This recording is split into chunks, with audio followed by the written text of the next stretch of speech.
Good morning, everyone, or good afternoon to those joining us from the East Coast. Thank you so much for joining us today. I'm Liz Burkhart, VP of Marketing with Agile Education Marketing. We are also joined by Dylan Potts, our Campaign Marketing Manager with Agile. Today we have a very special guest, Ms. Julia Martin, and she's going to be talking to us about the American Rescue Plan and really what you all need to know to support schools reopening.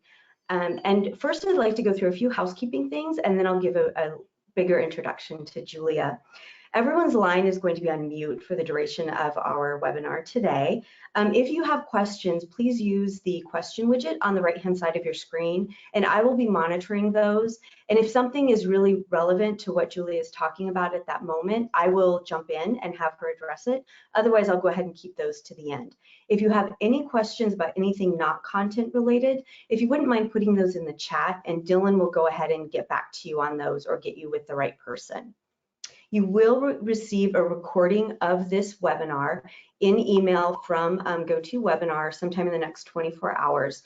So definitely look for that. And if you have to leave or something comes up, don't worry. We all know that everyone's still trying to manage as best they can from home. So you will get that recording and you can, pick it up where you left off.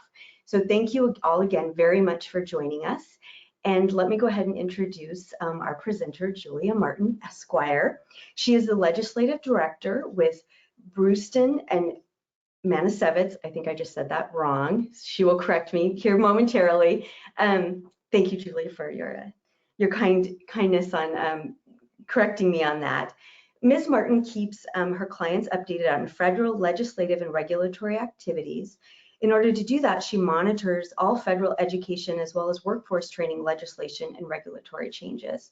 So she put together our session for today using all of her very current knowledge about the American Rescue Plan, as well as this funding and the parameters actually around that spending and what some of the expected expenditures might be. And so she knows that all of us on joining her today we're brands and we're suppliers and vendors who sell into schools and districts. And so from that point of view, she has put together her talk today. So Julia, if I could please hand it over to you. And thank you so much for joining us and putting this together for us. Great. Hi, everyone. I'm Julia. Thanks for the nice introduction, Liz. It was very close. The firm is Brustein and Manasevit, but it is probably the leading cause of consternation about where I work is the difficulty of pronunciation. So I'm going to talk to you about this latest stimulus bill, the American Rescue Plan. We are going to have some time for questions. My goal is to talk to you about what funds can be spent on, some of the key differences between this legislation and previous legislation, and then in a very general sense, what we see as common expenditures, common needs moving forward for school districts, for institutions of higher education, and generally across the states. So we're going to talk about how much money there is, who gets it and who gets to spend it, the common expenditures, the obstacles and questions for districts. And then we're also going to do some magic 8-ball kind of predictions on the impact of school closures in both the short term and the long term. What is this going to mean for next year, for 3 years down the road, for 10 years down the road? And as somebody with a kindergartner who's currently doing virtual kindergarten on Zoom in the basement, let me tell you that I am very invested in the short term of getting him back into the school building in the fall. But beyond that, when we talk about long-term issues, we are really talking about the big questions that we don't necessarily have a lot of answers to. And so we'll start examining some of those. What is the American Rescue Plan Act? This is the latest stimulus bill. It's actually the 5th of 5 bills, but it's the 3rd one that provides direct funding to education. The first 2 were a CDC plan and a bill for paid family and medical leave known as FCRA. Then we had the CARES Act. We had the CRSA bill, the Coronavirus Response and Relief Act. And then we have the American Rescue Plan. This is known as ARP for short. I realize that saying ARP all the time makes me sound like I am my 20-pound dog. That is how she barks. The reason that we're not calling it ARPA, which rolls off the tongue a little bit more easily, is that there is already a Defense Advanced Research Projects Agency, or DARPA, and an ARPA-E energy program. So ARP it is. Anyway, this law was signed into law on March 11th. It provides $1.9 trillion in total aid. Of that, $180 billion goes to education, what we call P20, everything from early childhood education to through higher ed. It is a much shorter bill than its predecessor. And by shorter, I don't mean that it's easy to read in an afternoon. I mean that it's only, and imagine my big quotation marks there, 628 pages compared to almost 6,000 in its predecessor, in SRSA. There are a couple reasons for that. Part of it is because it went through an extensive debate where it went from the House to the Senate and back again. It was amended significantly in the Senate. But the other reason is because it was passed through a special legislative process known as reconciliation. And reconciliation actually limits the kinds of language and the kinds of things that can go into a bill. So instead of being able to put everything that you want in an omnibus bill, reconciliation says that it has to be not merely programmatic, that something has to be primarily budgetary in nature in order to be passed through this process, because reconciliation is intended as a methodology for Congress to balance its checkbook, to make adjustments to the budget process, to the spending levels for a year to meet new or changed goals. And so if something's not primarily budgetary in nature, you can argue that it won't really qualify for this special process. Why are we using this special process? Because it moves faster, and because it requires fewer votes in the Senate. It is not subject to the filibuster, so it only requires 50 votes plus 1 in the Senate, as opposed to 60 votes for traditional legislation. So as you can see here, comparing the ARP to its predecessors, we have about as much money as in the CARES Act, much more than in SRSA, but a significantly larger piece of this pie is going to education, and a significantly larger piece of the pie is going to K12 education and higher education. So even though the number is very similar to what we saw in the CARES Act, we've shifted focus a little bit in what these stimulus bills want to do and what they're trying to do. And as a result, we do see more investment in education. So ARP spends $180 billion of that $1.8 trillion on education. $40 billion goes to higher ed. $123 billion goes to K12 education through states and school districts. $3 billion goes directly to special education programs through the Individuals with Disabilities Education Act. $2.75 billion goes for emergency assistance to non-public schools through a program known as eans, which we'll talk about. $800 million goes for services to students experiencing homelessness. There's $7 billion for the Schools and Libraries program, among other connectivity programs in E-rate, which is run by the Federal Communications Commission. And there is $39 billion for early childhood education stabilization. It's a lot of money, right? So let's talk about K12 education to start, and that is ESSER 3. CARES Act brought us ESSER 1, SRSA brought us ESSER 2. This is the third round of ESSER funding, building on the program that was established in the CARES Act. This is allocated to states on the basis of their Title I Part A grant. States have to subgrant at least 90% of their funds to LEAs on the basis of the LEA's Title I Part A grant, and that includes charter school LEAs. Not more than 0.5% can be reserved at the state level for administrative costs.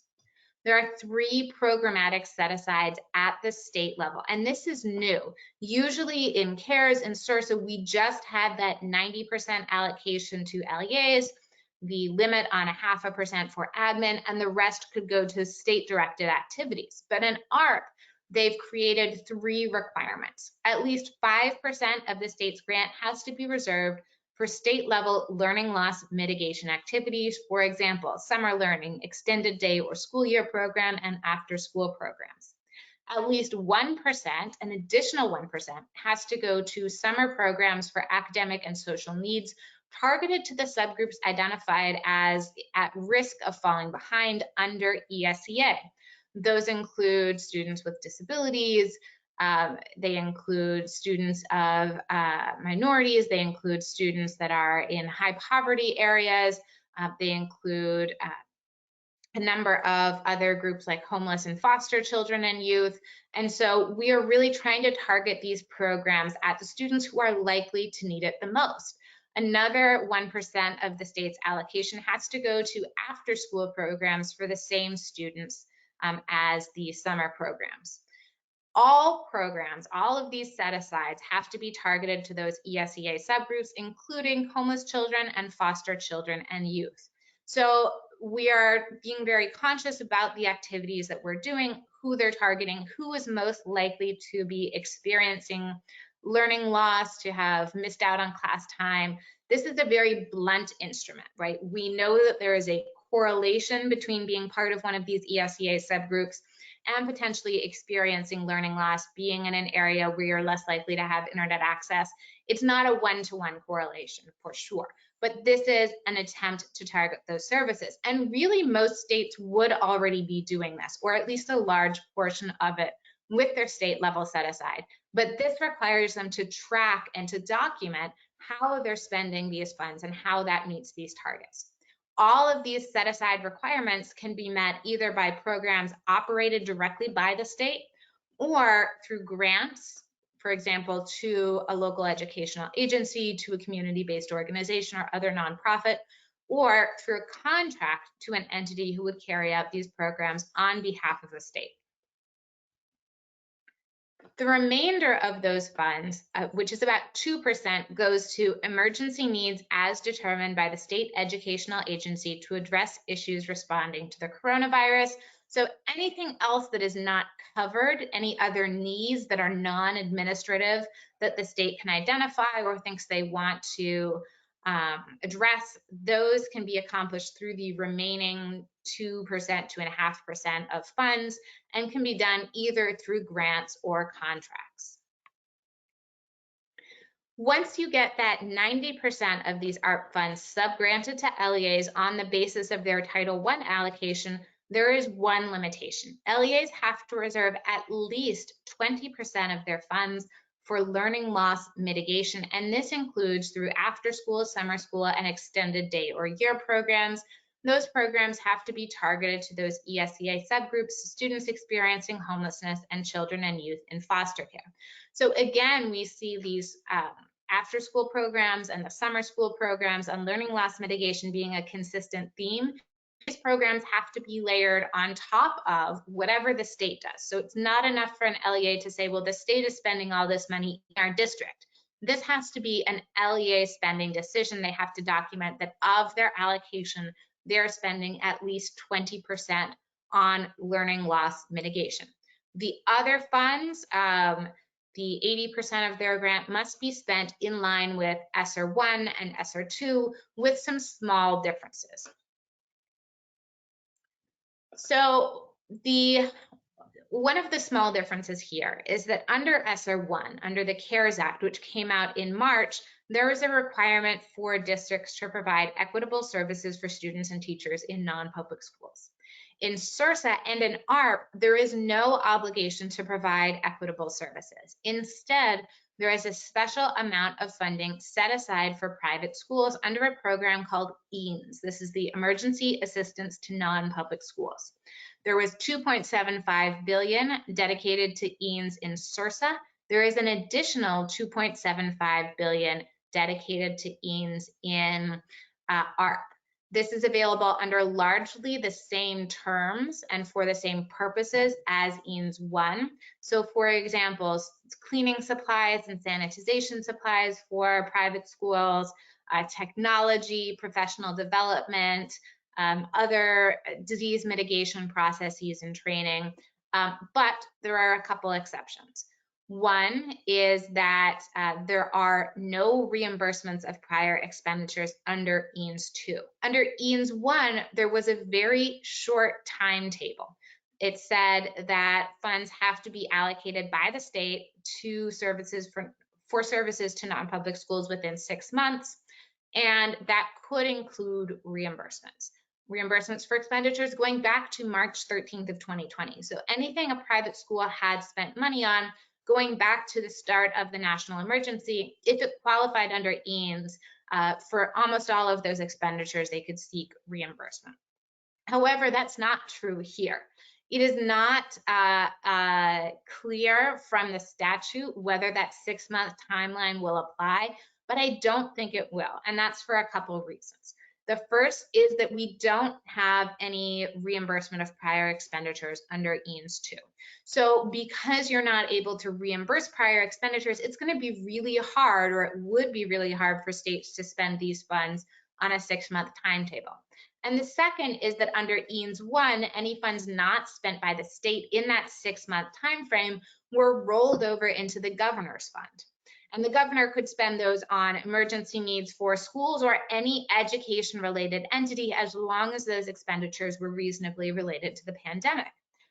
So while under eans 1, we've seen a number of states recognize that they're not necessarily going to get all that spending done, provide as much reimbursement as they can, and then use that gear allocation as a safety net, knowing private schools have a second bite at the apple there, we don't see the same thing here. So I do not believe that 6-month time frame is going to apply. It's not clear from the statute, and the Department of Education hasn't weighed in.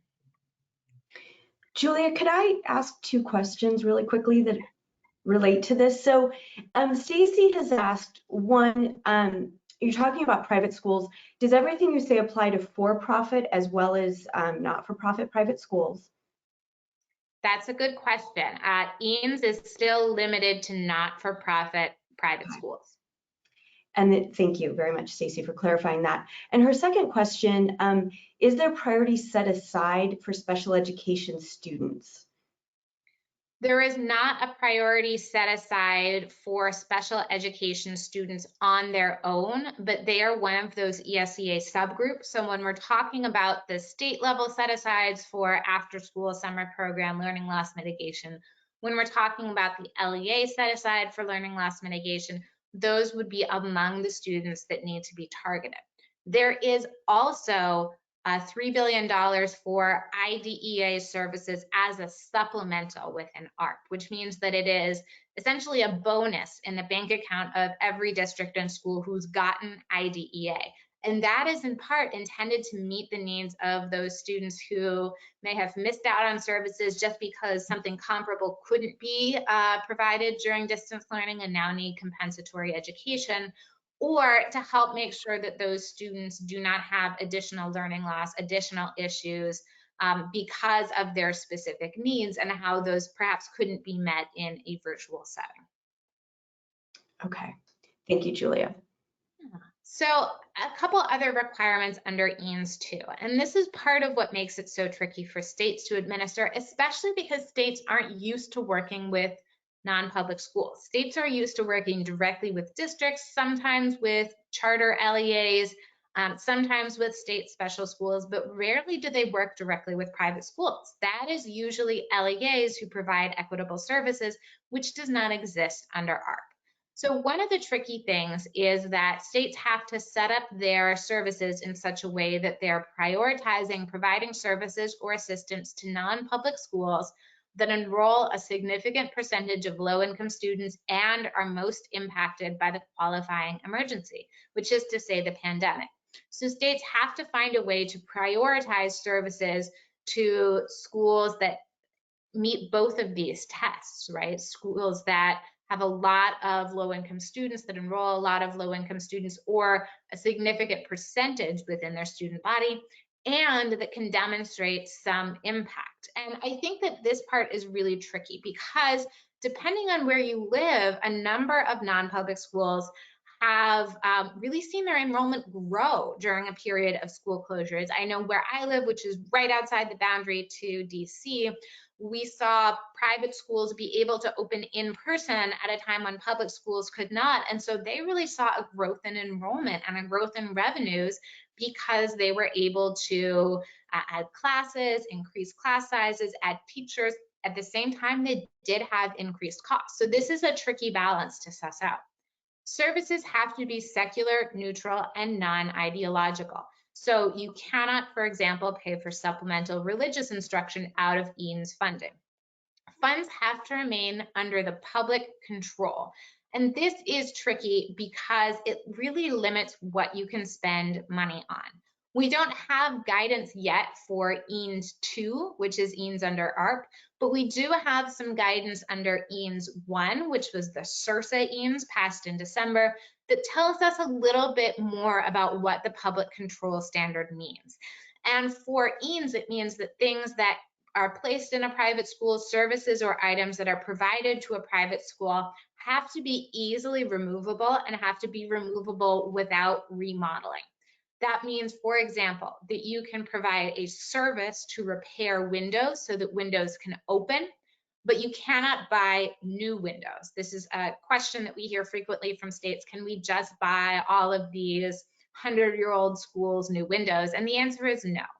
Can you buy portable hand washing stations? Yes. Can you buy water bottle filling stations? It depends. Are they the kind that plug into the wall in the plumbing that need to be disconnected? The plumbing needs to be capped off when you're all done with them. That's probably a no. But if it's something that you can attach to an existing, very easily to an existing line, that you can run an additional temporary line, that's probably something that you can provide.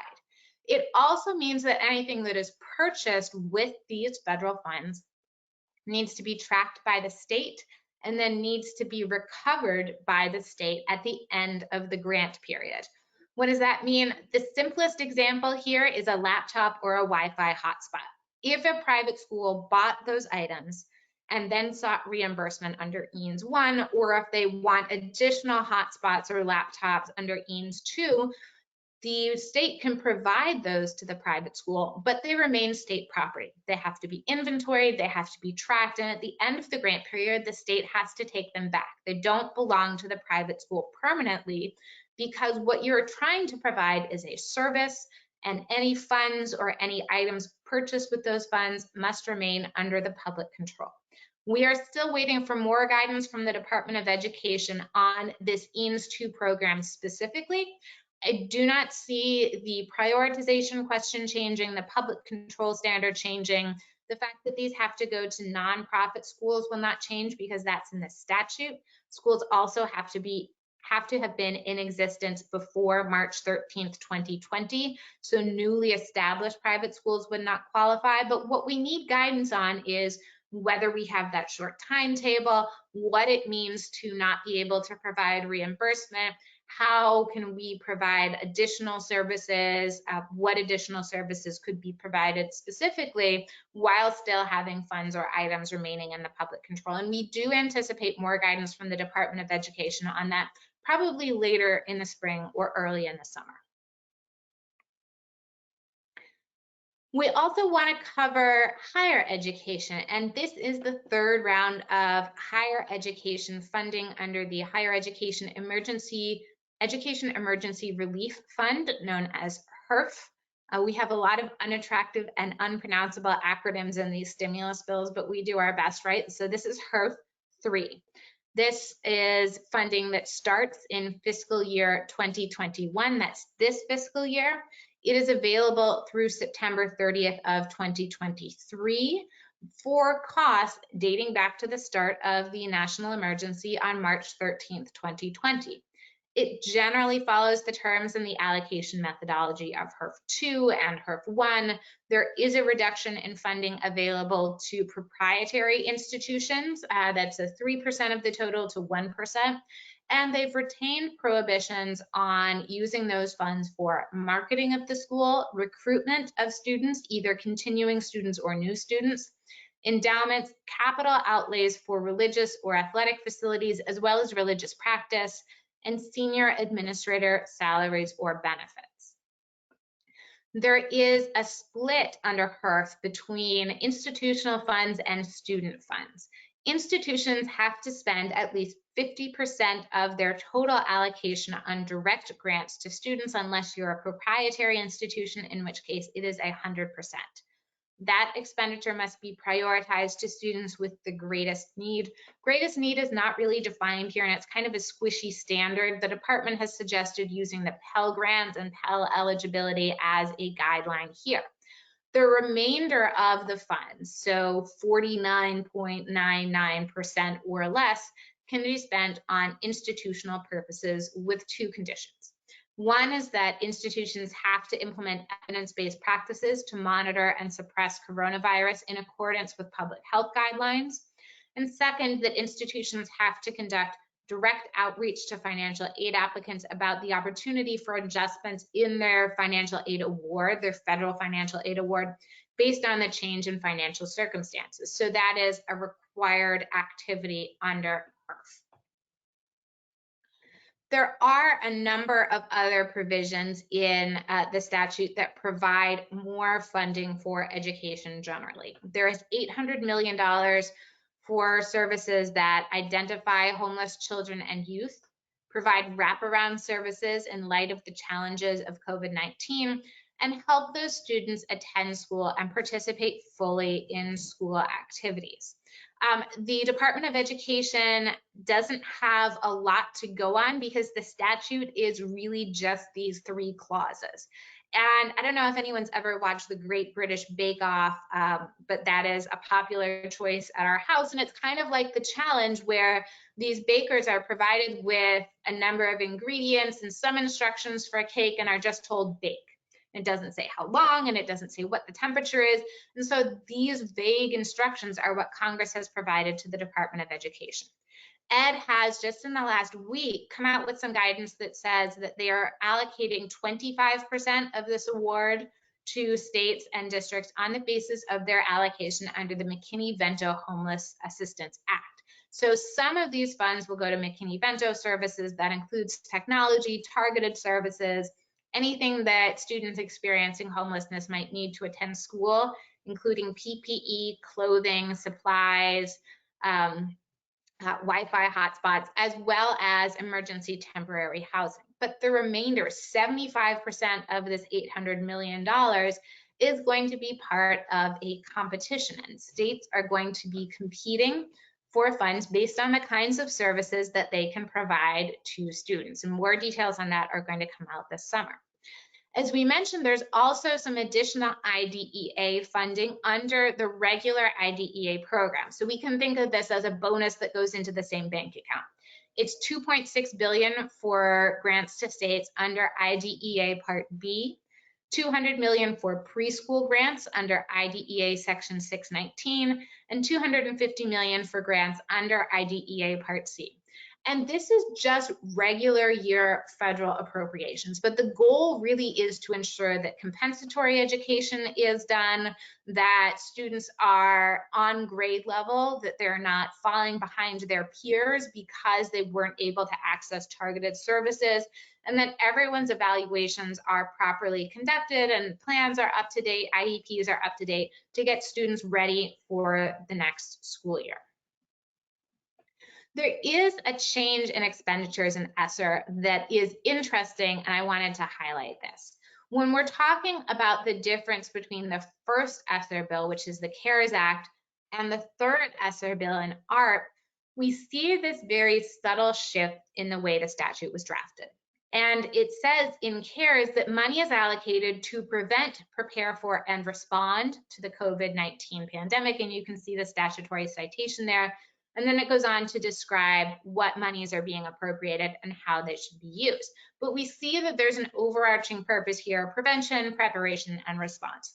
And this has really informed a lot of the guidance and a lot of the answers to questions about how money must be spent. For example, when we're talking about staff bonuses, when we're talking about salaries and retention, we always encourage districts to make sure there is a connection to the pandemic, that we're not doing an across-the-board bonus or boost because there is this targeting of pandemic-related expenditures.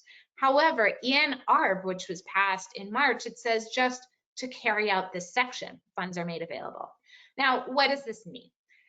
I can read the tea leaves for you a little bit, but I can tell you that there are a number of different factors here. The first is that this is a bill written in a different Congress. It's written for a different audience, which is to say a different leadership team. It's probably written by a different person within the Office of Legislative Counsel, who are the people who draft that very technical statutory language. And of course, the third key difference is that it is written for the reconciliation process. And we discussed earlier how reconciliation is a little different. Things have to be primarily budgetary in nature. There's a limitation on how programmatic you can get, and that does inform how language is constructed.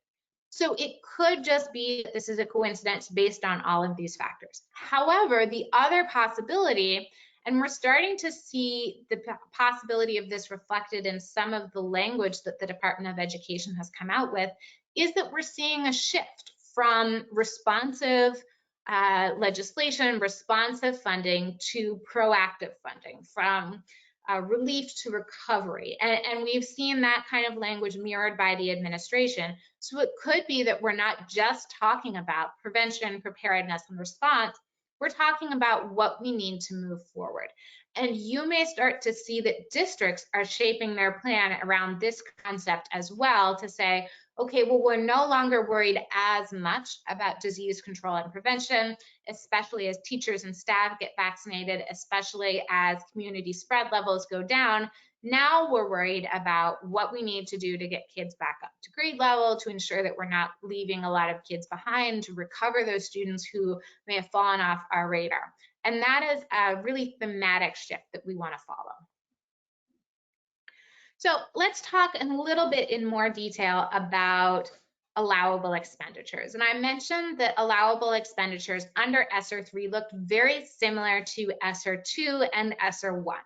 But under ESSER 3, that includes anything that is allowable under ESEA, IDEA, the Adult Education and Family Literacy Act, and the Perkins Career and Technical Education Act. So any expenditure that would be allowable under those statutes is an allowable expense under ESSER 3. One of the small differences between this and ESSER 1 and 2 is that under 1 and 2, McKinney-Vento activities were also allowable. But remember that under ARP, we have this dedicated $800 million set aside for services to homeless children and youth. So while you can still target those students, and in fact, that is part of the priority for those state level set asides, McKinney-Vento itself is not an allowable expenditure under ESSER 3. Other expenditures include coordination with local health departments to prevent, prepare for, and respond to COVID, activities to address the unique needs of groups of at-risk students, including those ESEA subgroups, improving LEA preparedness and response, professional development in sanitation and reducing the spread of disease, cleaning and sanitization supplies. Everybody's got to get their Clorox wipes and their Lysol wipes. Providing for long-term closures, including through meals, technology, services to students with disabilities, education technology, and assistive and adaptive equipment that aids in regular and substantive interaction with instructors. This regular and substantive language is a term that is borrowed from higher education and distance learning regulations and statutory language in higher education. And the idea is that you're not having a class where a teacher reads a PowerPoint and talks at you, because that's okay for adults. We learn through that, we can focus. It's really difficult for kids, especially young kids, to focus in that same kind of environment. And it is not necessarily conducive to learning, especially at a young age. So there needs to be material that assists in regular and substantive interaction. You can't just mail students a DVD, have them tune into a radio station. There needs to be some sort of give and take. Mental health services and supports are allowable, including through full service community schools as defined in ESEA. Full service community schools can provide wraparound services, including to parents. We're worried and concerned about parent engagement and interaction, making sure they have the supports they need. including mental health and other healthcare services. We've known for a long time that schools tend to be hubs for these things, especially when you have these kinds of full service community programs. Summer learning supplemental after-school programs targeted to at-risk children are also allowable. Addressing learning loss, including through assessments, activities, parent engagement, and tracking and improving attendance. School facility repairs to reduce transmission and address environmental health issues, and improving indoor school air quality. These two were not part of the CARES Act, and I think it's interesting to see them paired together for a couple of reasons.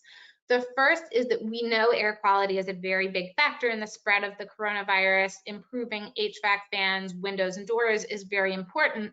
And you can see that it's allowable here in a way that it's not for private schools, because when something goes into a public school, that item does remain within the public's control. The school district owns it.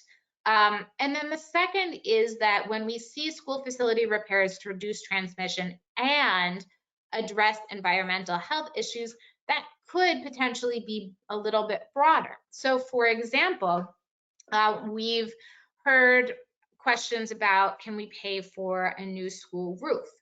And the answer is maybe, right? It depends on how that existing roof impacts environmental health issues.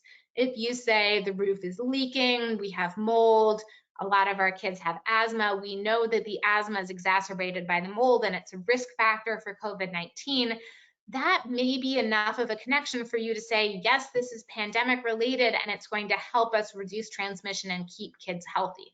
So I think the environmental health question is a lot broader, and Congress has intended this language to be interpreted a little bit more broadly than something more specific like just improving school air quality. Implementing public health protocols is an allowable expenditure, as well as this catch-all, other activities that are necessary to maintain the operation of and continuity of services in local educational agencies, and continuing to employ existing staff of the local educational agency. That is a really broad category. And given the caveat that we've seen in CARES and in SRSA of expenditures have to be related to coronavirus, but you can pay for pretty much any activity that is necessary to maintain the operation of the LEA, you can say any pandemic-related expenditure almost is allowable.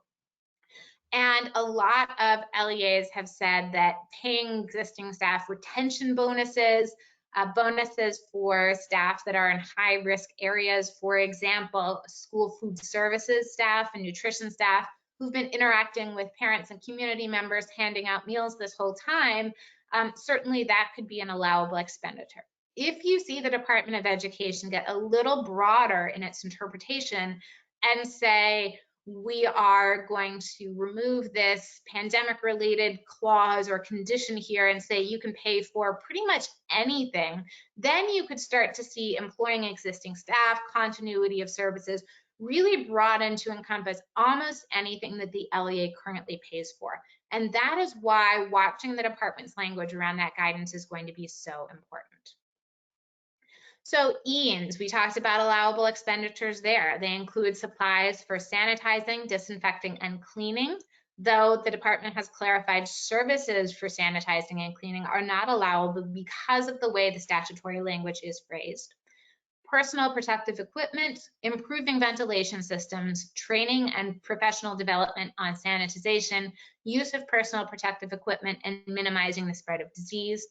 Physical barriers to facilitate distancing, those plexiglass screens we see in all the stores, materials, supplies, or equipment needed to implement public health recommendations, and expanding testing capacity, as well as education technology, reworking instructional plans for remote learning or learning loss, leasing space in order to meet social distancing guidelines, reasonable transportation costs, and support services for remote or hybrid instruction or to address learning loss. Again, these are all services that a state would have to pay for directly or through a contract the state would have to implement, and under eans 2 reimbursements are not allowable. So if you are providing these services, you would need to be contracting directly with the state.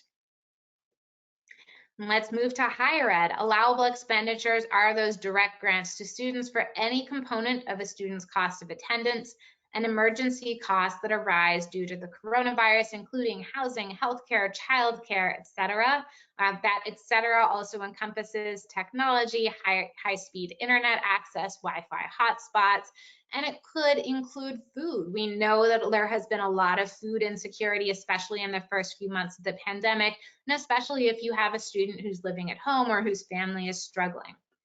The institutional portion can be used for defraying expenses associated with the coronavirus, and that includes lost revenue by the institution, including revenue from parking, student fees, summer camps, etc., technology costs associated with a transition to distance education, faculty and staff training and professional development, payroll, and additional financial aid grants to students. So let's talk about some common expenditures. We know what's allowable. What are districts actually spending money on? The number one thing I'm hearing about right now is summer school. Why? Making up for lost instructional time primarily. The second reason that a lot of districts are doing summer school is to provide those services to students with disabilities that they may have missed, compensatory services, extended school year services, but also because when the Department of Education told states that it would not waive the requirement to conduct annual assessments, they said your annual assessment does not have to happen in your traditional February to May spring window. It can happen over the summer. It can happen in the fall. So for a lot of districts, they're saying, well, if we run a summer program, we don't have to meet the participation requirement under ESEA for how many students actually take our assessment. If we can do it later, why don't we extend out the school year and extend the assessment date so that we give students as much time as possible to learn, to make up for lost time, to address some areas where they may be struggling, especially when you can do in-person instruction in a lot of places. And that in-person instruction may be available to students who have not yet had in-person instruction.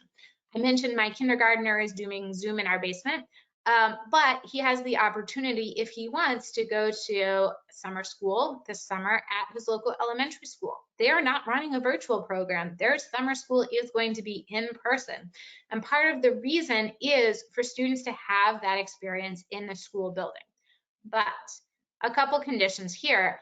There is no official requirement or guidance on this, but we've seen a lot of discussion at the Department of Education that this summer learning should not be just skill and drill. They are concerned that students are not going to be engaged in summer school, that school systems are relying on it a little too heavily to boost assessment scores. And so they've said, you shouldn't do skill and drill, you should be creative, do STEM, do STEAM, do things that are engaging and get students back to being excited about school, especially if those kids have been doing, PE on their computers all year. My 5-year-old has no concept of what PE is. He thinks it's the gym teacher acting slightly silly and dancing on camera for him, right? So if you are a kid who does not yet have a sense of what it can be to be in a school, this could be really helpful. And it could bring back engagement if you're offering an extended day program. It could help with parent engagement, since parents in many cases have been struggling with childcare for the last year or so. So that's the opportunity they're looking for there. Not just boosting student achievement, but identifying some of the biggest issues, some of the common areas where students may need a little bit more help, and addressing those for sure, but also doing it in an engaging and enriching manner. This can include other additional instruction time, either in person or online. There's been a lot of discussion in the last couple months about the concept of high-dose tutoring.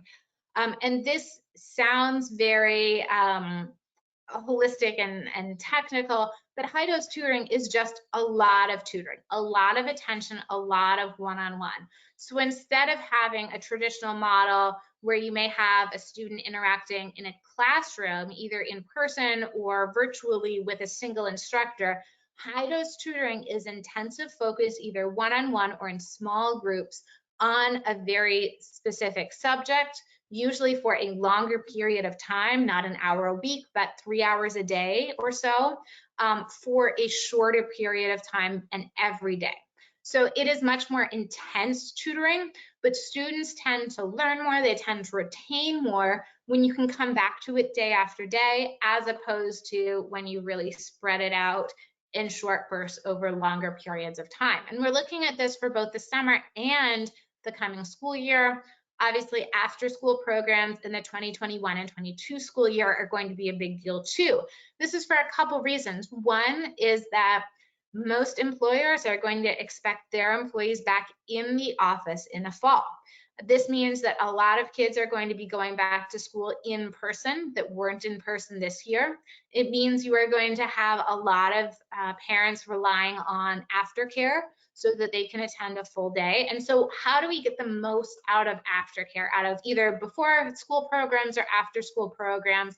How do we supplement instruction? How do we make sure that we are identifying and targeting those students who may need a little boost or a little support, whether it is in terms of academic skills, soft skills, whether it's parent and family engagement? How do we figure out what those needs are and make sure that we're meeting them? Expanding technological capacity is another big one. I don't know if you saw any of those articles in the winter that asked kind of hypothetically whether snow days are a thing of the past. But I think we're really talking about an era where most students are going to have their own devices. Most students are going to have high-speed internet access, whether it's provided in the home or whether they have a Wi-Fi hotspot, and they're going to be expected to connect when there's a snow day. If they are unable to attend class during the day, maybe they can take an online class. And so there is a big focus on broadband and Wi-Fi access, making sure students have the ability to attend school virtually. There's been a big discussion about some students for whom virtual school is better, whether it's because of social reasons, because they're medically fragile, because it's a time when their parents can interact with them and help them more directly. There's a lot of parents who want to do that. So some school districts are starting virtual academies, and of course, having technological capacity for students and teachers and parents is going to be a big part of this, both in terms of devices and subsidized services like E-rate, as well as community access, like access to internet at your local library.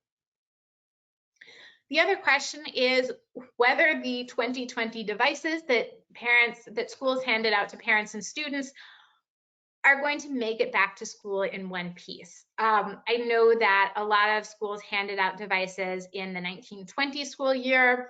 Some of them provided new devices in 2021. I think a lot of those have taken a beating being at home all year.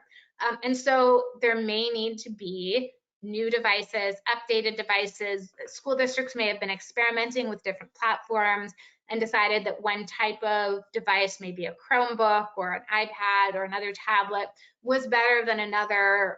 Some worked better in some grades, depending on who you were and what you're learning. And so they're going to be making purchasing decisions based on that experience.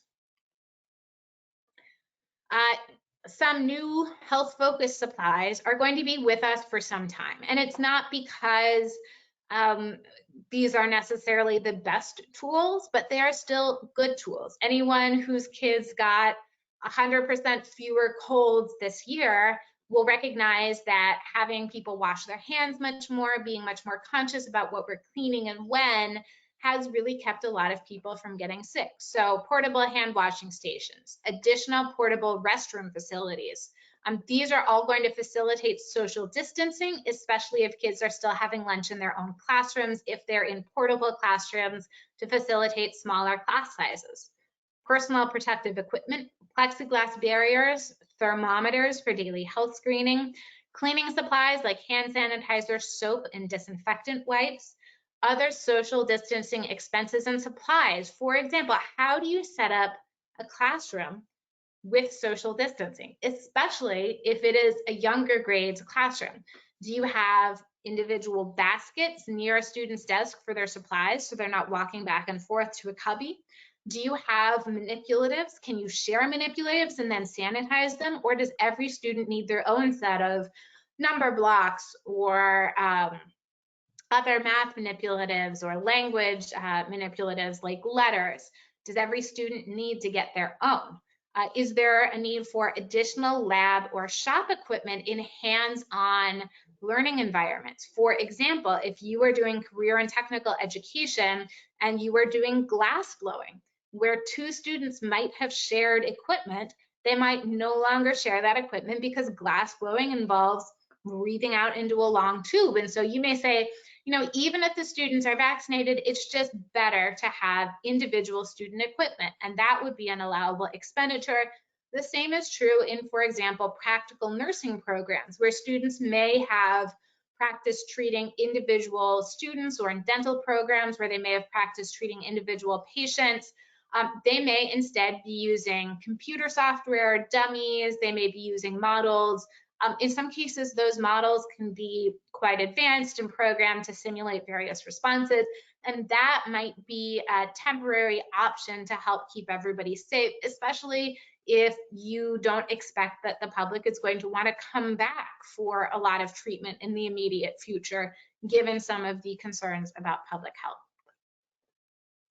And then capital expenditures. This one is tricky though, and I'll tell you why. So capital expenditures involve anything above about $5,000, that's the general threshold, that improves your facilities. So that can include temporary facilities like leases or portable classrooms, as well as permanent facilities. But if you are building a permanent facility, the expenditure needs prior approval from the federal awarding agency, usually the Department of Education. If you can get that, then it needs to be completed within the period of availability, which is no later than September 30th of 2024 at the very latest for ARC funds. And that could really be an issue, especially when you consider labor shortages and the increased cost of supplies. You also have to ask whether it is necessary and reasonable, and necessary and reasonable within the context of a pandemic. It might be reasonable to build 5 new classrooms, but is that needed for social distancing? It might be reasonable to build a new gym. Is that a new gym that is going to be used for classes? How is it going to be used in the context of the pandemic? And so that is really something to look at, as well as whether this is kind of a long-term planning item. If a school district has said, we are going to build a new outdoor track and football stadium, and they said that 5 years ago, and it's been in their planning, they've been fundraising for it, the PTA has been having bake sales once a month, and now they say, we're going to build this track and outdoor stadium, and we're going to have classes there because it'll be better for social distancing. Well, you're not really telling me that it's allocable to the grant, because the original purpose and the primary purpose may not in fact be for this emergency response. So that is a factor that we are going to have to watch, unless and until the department comes up with some sort of guidance that says, no, anything goes, because it is still limited to what's responsive to the pandemic. And then special education is going to be a common expenditure.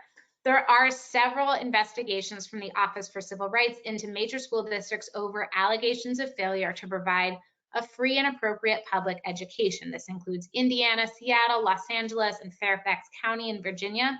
We know that compensatory services are going to be an issue, and we're starting to look at what are our additional services that we might need in the coming year. What can we be proactive about?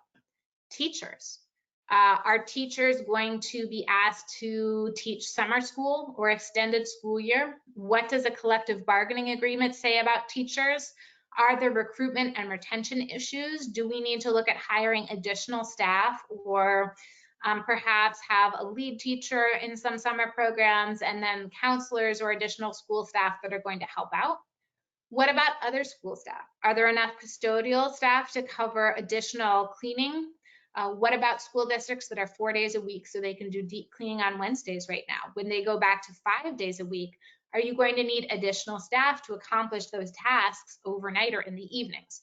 How about bus drivers when we're talking about social distancing on buses and needing more buses? And then school nutrition staff, if we are going to have kids have lunch in their classrooms or social distance in their cafeteria, do we need more staff just to get that all done so you don't have kids eating lunch at 9 a.m.?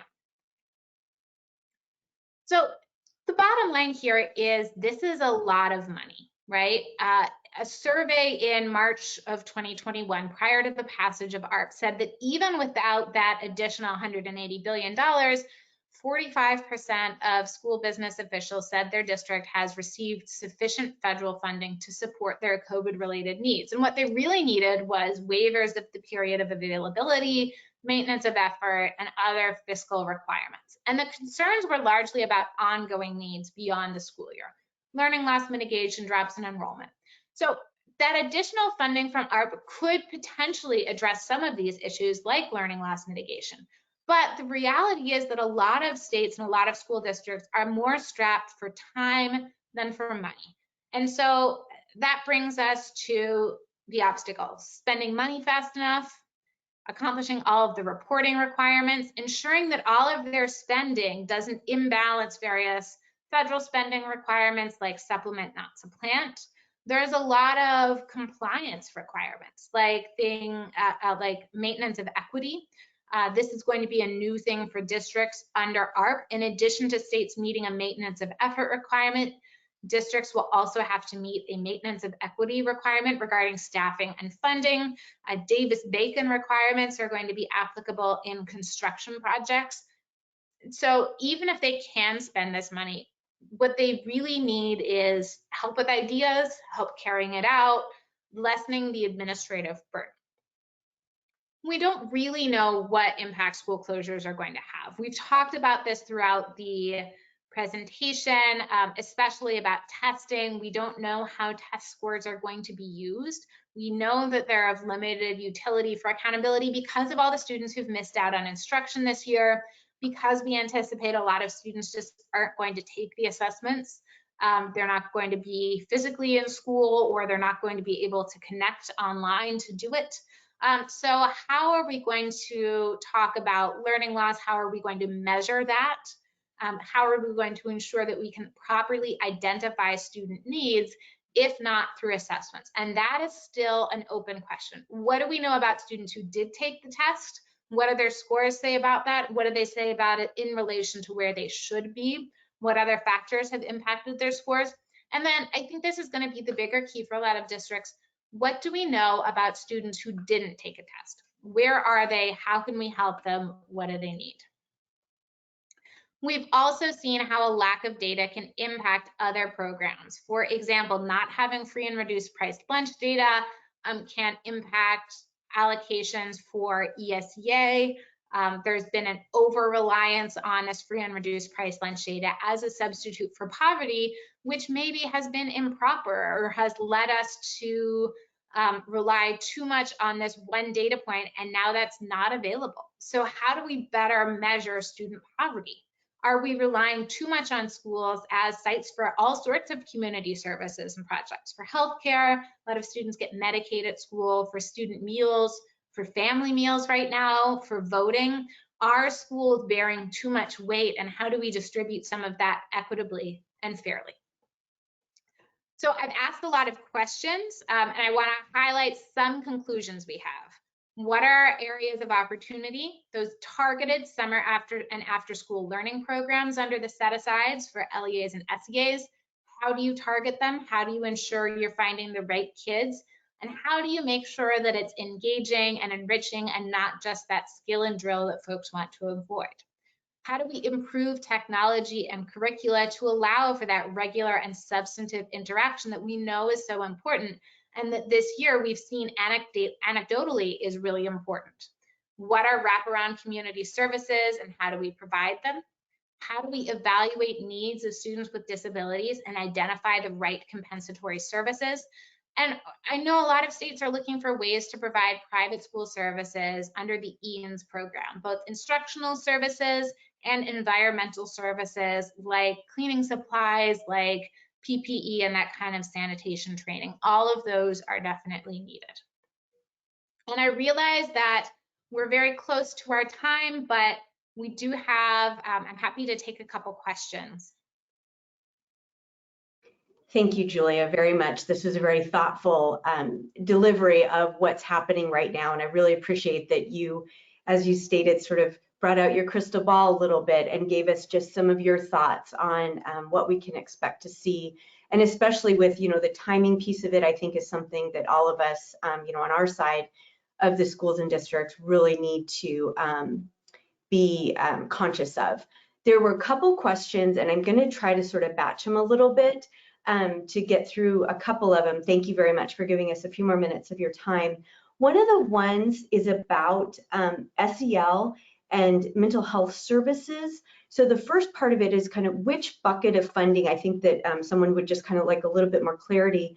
But another question came in about what about teachers and social emotional learning training, but also their own mental health services. What can you tell us about that?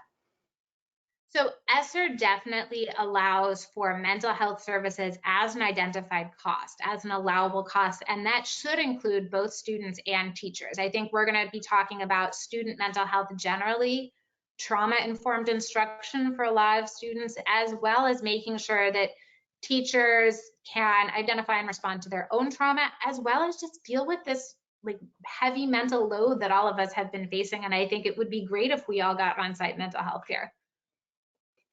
It would. Thank you, Julia. Let's see. So there's a higher ed question. I'm going to read it verbatim to make sure that I get it right. And this came through, and I thought you might cover it, but I think it's worth bringing up now. What relationship do you see between the HERF3 funding and experiential learning like paid and unpaid internships and volunteering? I think that experiential learning is having a really difficult moment, right? We don't see a lot of on-site internships. We've seen some colleges make accommodations for not necessarily internships, but those hands-on courses where they can buy different equipment, software simulations, additional equipment just to accommodate social distancing and pandemic-related needs. And so I mean, there's definitely the ability to use HERF funding for some of that, but a lot of it is really going to depend on the community's level of comfort in those interactions. Okay, that's interesting. You will be able to get a copy of the PowerPoint. There were several questions that came through about that. We talked about that. Oh, okay, there's one last one that I think would be relevant to a larger group. Can districts essentially double dip between ESSER and IDEA funding to address learning loss? Yes, and double dip meaning that they can address learning loss through both of those pools of funds. Absolutely. Okay. You can, I think that is as much learning loss as you can layer on with the cherry on top. That's how much that Congress and the Department of Education wants you to do. Okay, and I think there's a couple that are really more for my side of the house. So Mary, Veronica, Stephanie, I will get you with some of our people to answer some of those more business related questions. Thank you very much for asking them. So Julia, I really appreciate that you put this together, and I do understand that this, just the deck itself, is such a rich resource for us to really understand and keep this stuff straight. So I really appreciate everything that you put into this and really giving us that point of view from, where we stand and how we have our relationships going into schools and districts. So I appreciate that. We can really do a better job of getting with the right people and getting the right things in front of those people. So you've been very helpful today. So thank you. And thank you to everyone who took time out of their very busy schedule to join us today. And Julie, I hope that in the future, if there's more funding going on, you won't hesitate to come and join us and help us all learn a lot more about it. Absolutely. Thanks so much for having me. Thanks. Bye, everyone.